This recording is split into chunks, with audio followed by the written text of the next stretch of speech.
Thank you, Ranking Member Westerman. I'm really excited to be able to introduce Archie Chaisson. Archie Chaisson is the Parish President of Lafourche Parish, Louisiana, and of course, Parish is the county equivalent in the other states. This is a trend that has not yet caught on in the other 49 states. But Archie is a good friend.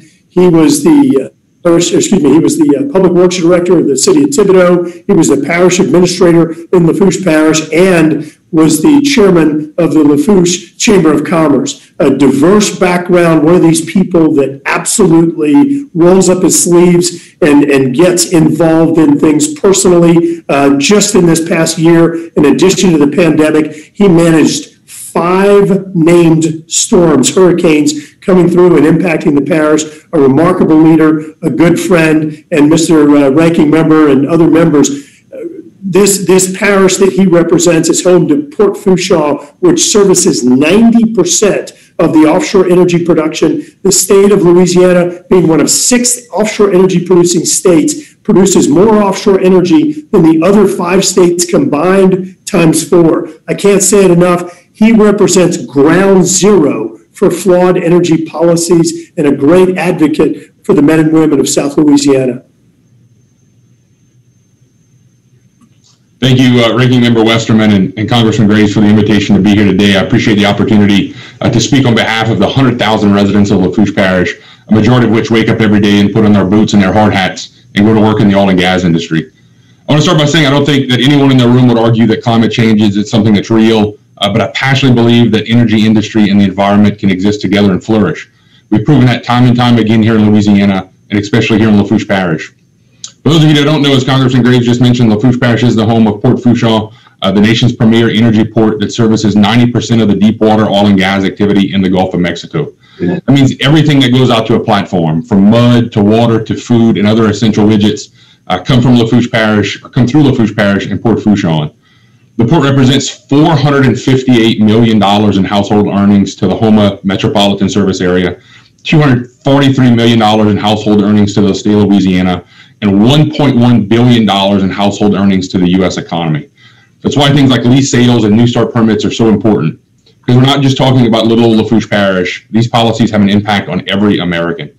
And of course, revenue losses are a concern. I'll talk about that in a second, but it's taking care of our residents and our businesses. That's my current focus, because without them, the revenue goes away anyway. Just to give you a glimpse as to what the industry means here to the Bayou region, we have 8,015 jobs tied strictly to Port Fourchon, with another 10,000 or so tied to the oil and gas industry, mostly through service companies and offshore marine operators. For every 1 job that is lost, three others are lost in our region. And on a state level, that number is much worse. For every 1 job that is lost, there are 5 others lost somewhere in the economy. It's threats like that to our families and thousands more like them that have kept me up the last few months since President Biden sent this wave into motion. And any job lost is just completely unacceptable. Now let's talk about the revenue piece. And we've spent some time mining through the data, and we've come up with an initial figure of 15% revenue reduction a year should permits not be approved and should no new lease sales occur. That 15% equates to about a $15 million impact just to parish government.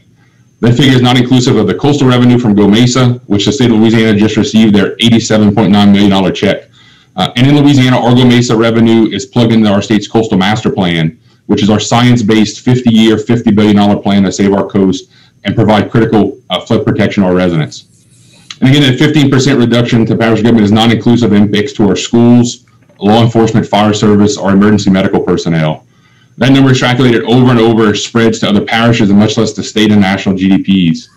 We've calculated that number by looking at the number of offshore vessels that might leave and go to other ports, the number of direct jobs that would be impacted. And the second part of that number is the scariest for us, and it's the trickle-down economics that happen because of this. It's the impacts to our suppliers, our hardware stores, our gas stations that are all going to lose business and shed employees should new lease sales and no new permits happen. Finally, Ranking Member Westerman, it's the hypocrisy of all of this that stings the most. As the Biden administration moves to renewables, they are asking us to pretend that oil and gas just doesn't exist.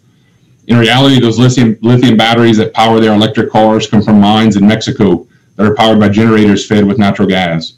The wind farms that dot the East Coast and other parts of our country need to be lubricated, and you can't do that with sunflower seed oil. It's got to be a petroleum product. And lastly, the lift boats that came from Cutoff, Louisiana to help erect those windmills didn't get up there by themselves. They were propelled with diesel engines. So again, I appreciate the opportunity to be here today and for everyone's continued momentum to keep the energy sector and the environment moving forward together. Thank you.